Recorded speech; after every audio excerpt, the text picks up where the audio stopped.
Hi, everyone. Welcome back to another edition of the NTI PodTalk. This is our opportunity and my opportunity to get to talk to those in and outside of the NTI community who are interested in food and health and nutrition and wellness. So my name is Dianne Kaler. I'm the director of Nutrition Therapy Institute, and we have with us today Brooke Isabelle, who is a graduate of NTI. So thank you so much, Brooke, for being here. It's nice to have you. Thank you so much for having me, Dianne. Yeah, absolutely. So, we like to have graduates come on to our pod talk and kind of give an idea of what our graduates are doing after they leave NTI, go out into the big wide world and spread the message of, nutrition and health and wellness based on the education that you got here. So we have we have current students, we have former students, we have prospective students listening to this, and they always like to hear about what our grads are doing. So once again, thanks for being here. Yeah, absolutely. So first of all, can you remind me when you graduated from NTI? Yes, I graduated in 2006. Oh gosh, nope, that's not true. I started in 2016 and I graduated in 2018. Okay. Yeah, I feel like it's just been so crazy these past years. It's kind of all a blur, but yeah, that sounds right. Okay. All right. So what made you what made you have an interest in studying nutrition, and what made you want to go to school to become a nutrition therapist? Yeah, thank you so much for asking that question, Diane. So many things made me want to become, well, I didn't really know what the title was at the time, what I necessarily wanted to be. So many people were like, well, why aren't you going to UVM to be a dietitian? And, I wanted to be a little alternative. So, and I definitely was already.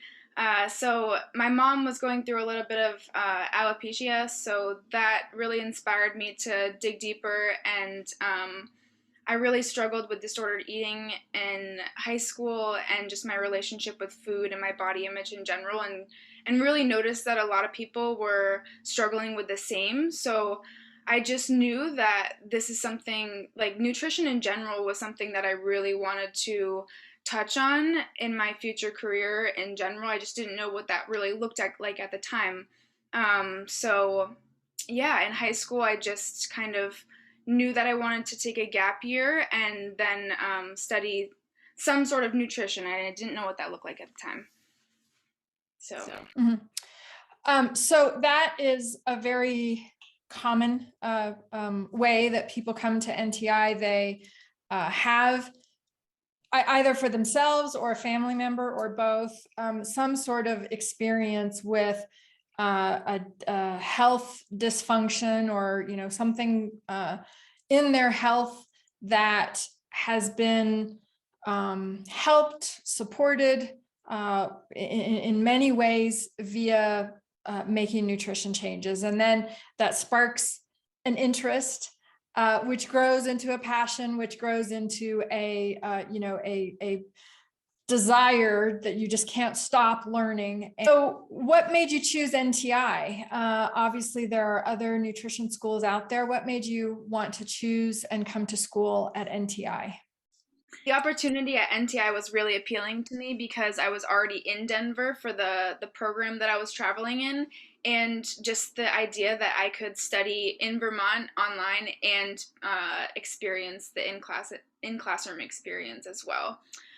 So that was just perfect for me at the time.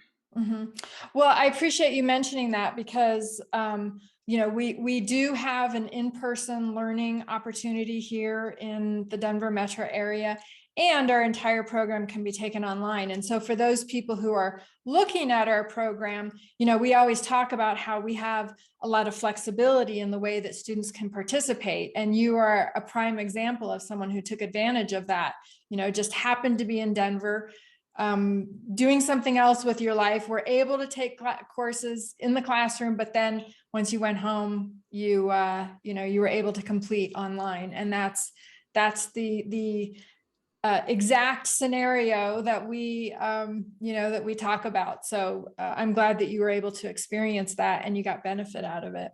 Yeah, thank you. It was really flexible, and that's really why I loved it so much. Great. Well, so you are also a certified mind-body eating coach. So I assume you did that certification after you graduated from NTI, correct? Yeah. So first of all, well, I have a couple things that I want to talk about. Number one, I want to talk about exactly what that means and what that, entails. But I also would like to know, like, do you feel like your education at NTI prepared you to go on and do this, advanced training post graduating from NTI? Oh, okay. All right, I'm gonna be really bold here. Yes and no. I feel like part of it was my um, relationship with just nutrition and food at the time, because everybody else was probably on, I mean, definitely on a different journey than I was. And I feel like with the knowledge that I gained through the Institute for the Psychology of Eating, it just really blew me away. And I feel like NTI sort of touches on pieces like they do, but it's really not enough, in my opinion. Like with the culture that we're dealing with today in nutrition, health, food, etc., etc. I feel like you know, being 25, that's how old I am, and just like people of all ages, like they're all experiencing something different day to day with their own bodies, their own health, their own relationship with food and eating. So I'm really glad that I took the opportunity to expand my practice and take advantage of that opportunity to just gain the knowledge, because I had been looking at this school for a while and it kept popping up. So I just felt like, okay, the pandemic hit. This is a perfect opportunity for me to just sit down and study. So it's all online too. That's another thing about it that I really liked as well. And Mark David is just like incredible. So yeah, well, and the purpose of the NTI program is not to focus on that aspect and eating, food relationships and that kind of stuff. That is not something that we prioritize and focus on for a reason, and that is because we provide the education and the foundational understanding about the human body and how nutrients interact with the human body. And then with that knowledge, once you go and you start doing these advanced programs that are much more targeted into very specific aspects of a wide variety of things, including the psychological and sort of mental aspects of eating, like the program that you did. The foundation that you get here is more about understanding the science of the human body and the science of food and the science of nutrition that easily is applicable to adding on layers of more information. right. Yeah. And I just remember this one class. I was sitting in class this one night and it was super apparent to me. We were talking about like, just mental health in general and nutrition tying to that. And it was like, just like all the bells and dings. Like I knew that I wanted to do something that, in mental health, but it wasn't super apparent at the time either that it was going to be like working with people with disordered eating. But now it really is, which is awesome. Well, yeah. And, you bring up a great point. A lot of people don't recognize that what you eat has a direct, intimate connection to how your brain works and how you think, and how your brain works and how you think has a connection with the food choices that you make and what you eat. So, it's very much interrelated, certainly. Yeah, I think you make a really awesome point because other thing about the Institute for the Psychology of Eating is like Mark David makes it, he's like the teacher for every single class. It's pretty awesome. But he makes it very apparent and like just, clear that this is a psychology training in course. It's not necessarily like we get a little bit of nutrition background, but you're not going to NTI. So don't expect that. Yeah. Which is really awesome to have that, like both. I love having both certifications because I think it is important to have both. In my like practice, in my opinion, for me, especially, it's important to have both. Bases covered. Yeah, absolutely. And we certainly do have an elective course as part of our program that utilizes Mark David's book as the, as the reading and the guide for that elective course. So there is a connection between the concepts that Mark David teaches and what we're teaching here. So. All right, so what does it actually mean to be a certified mind-body eating coach? Yeah, that's a good question too. I think it's probably different for everyone. Just as like anyone would tell you their certified nutrition therapy practitioner practice is different from, this person and this person. For me, certified mind-body eating coach, I coach people these days. It's been a lot of women, but specifically around their relationships with food, eating, and their body image. The scale of disordered eating really varies from person to person, and it's not that all the time. Some people are coming to me because they, just have like some gut health that they'd like to have some support with. And I definitely don't specialize in that. And I would say that I don't specialize in eating disorders as either, but I'm looking to, and I'm actually, that's my passion. So, but yeah, I would say that there's a variety of people that I see, but certified mind body eating coach is really just working with somebody, like around their relationship with food and eating. So, instead of taking like a dietary intake from somebody, it would be more like, getting background on like trauma around food and just like their relationship with certain foods and family and just like their body in general and weight fluctuation and that relationship. So yeah, it's a little different for sure. Yeah. So do you think that potentially one of the reasons why, as you say, the amount of disordered eating is huge now, do you think that social media has a role in that, plays a role in that, or is that something that is not really a significant factor? I'm just curious because I really think that social media plays a big role, but I'm not focused in this world day in and day out. So.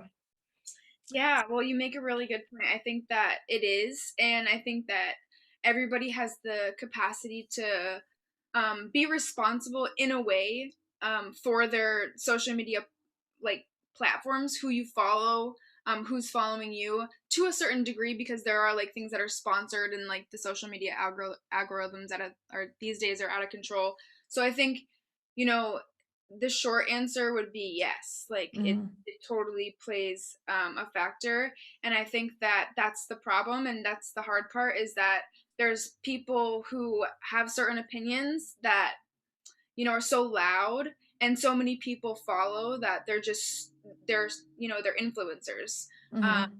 So yeah, there's just a lot of different messages out there, and it's really hard to kind of formulate your own opinion, I guess, without really knowing or having guidance on how to like work with your own body. So I have a lot of my clients do like a social media detox where they like really like weed out their people they're following, because it's just important to like make sure what you're seeing on a regular basis and what you're hearing, like music wise, anything, like all of it is programming your subconscious, like your consciousness in general. So yeah, social media Yeah, well, I think that social media is just so in your face all the time if you choose to let it be.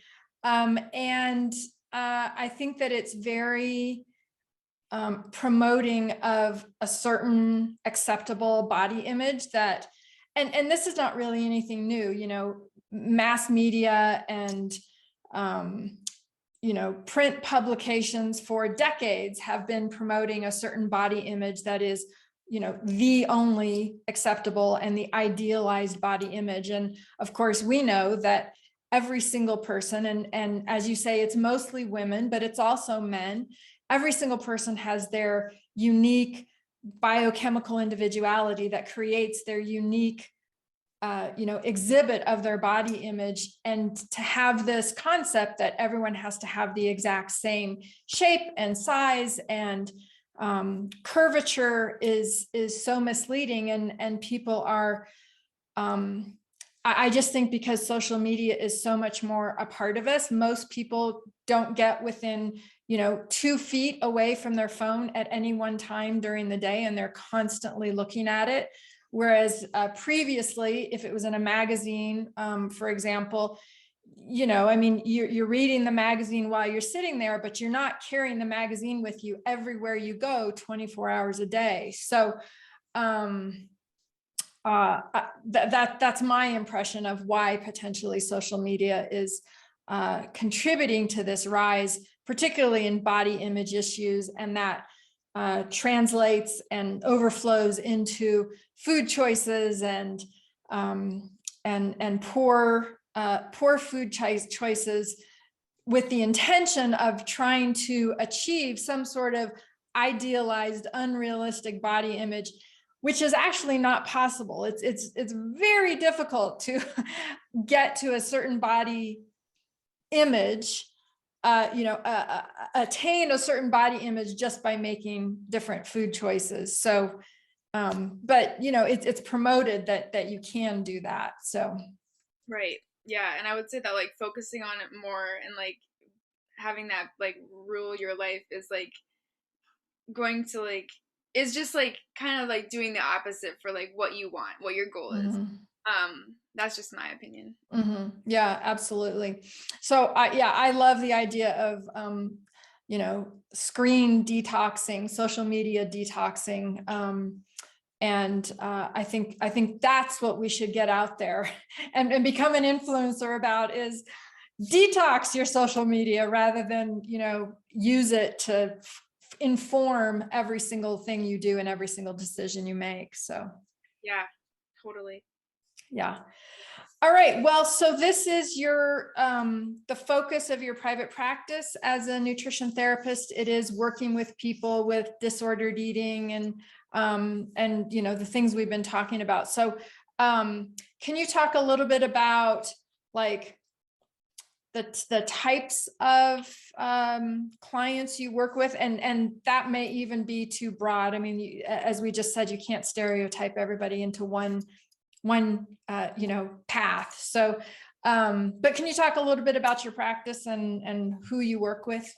Yeah, absolutely. So, it's definitely obviously, as client to client, but I would say, it varies from people to people who have dieted like their whole lives or like, the majority of their lives, and they just are tired of it. And they want to just, develop a healthier relationship with food and kind of find more food freedom, which it's incredible to see people's mindsets and like just everything change for them once it clicks. That's my favorite part. And then I see people who, really struggle with binge eating or purging, emotional eating. Some clients, these days as an adult, trauma from childhood around eating really gets to them. It's still, relevant for these certain people. So just working through that, because it shows up like at the plate these days. Like when you're an adult, we show up. And so, yeah, I think, focusing on neuroplasticity and just mental patterns and healing a lot of trauma around just food and our relationships with eating, slowing down with food for a lot of people is important. And talking about screens, not being on a screen and really like paying attention to food, I think that's really important too. And just like creating more sense of nourishment, I think, and like creating meals for yourself really helps develop a more deeper relationship with yourself, which is the most important. It's where all relationships stem from. So I think taking care of ourselves, is a fad right now. Self-care is a fad, but it's also really important and shouldn't be, made fun of, because it does reflect, how we show up in the world. So yeah, I would say it's more like mental health these days that I focus on. Yeah. Yeah. Well, great. So where can people find you? Speaking of social media, I'm sure you have ways that people can find you on the internet, whether it be social media or website, et cetera. So where can people find you? Yeah, so I just started a new business Instagram account because I felt like creating that boundary for myself was really important, to just like disconnect those things. So it's at You Deserve Awakening Nutrition, and my website is www.awakening-nutrition.com, and this will probably all be in the subnotes, but my email is awakeningnutrition@gmail.com. So you can reach me through email. All my contact information is on my Instagram and website. So great. Thank you. Wonderful. Well, thanks so much for your time. It was enjoyable to talk to you. And I always love hearing stories about what our graduates are doing. I think it's really important that people recognize, first of all, the breadth of work that our graduates do and are trained to do based on the breadth and comprehensive training that they get here. And that allows them to go out and do so many different things and help so many different people. So it was really a pleasure to hear what you're doing as a graduate and sharing your message. So thank you. Thank you so much, Diane. I really appreciate you so much. That was really fun. Thanks.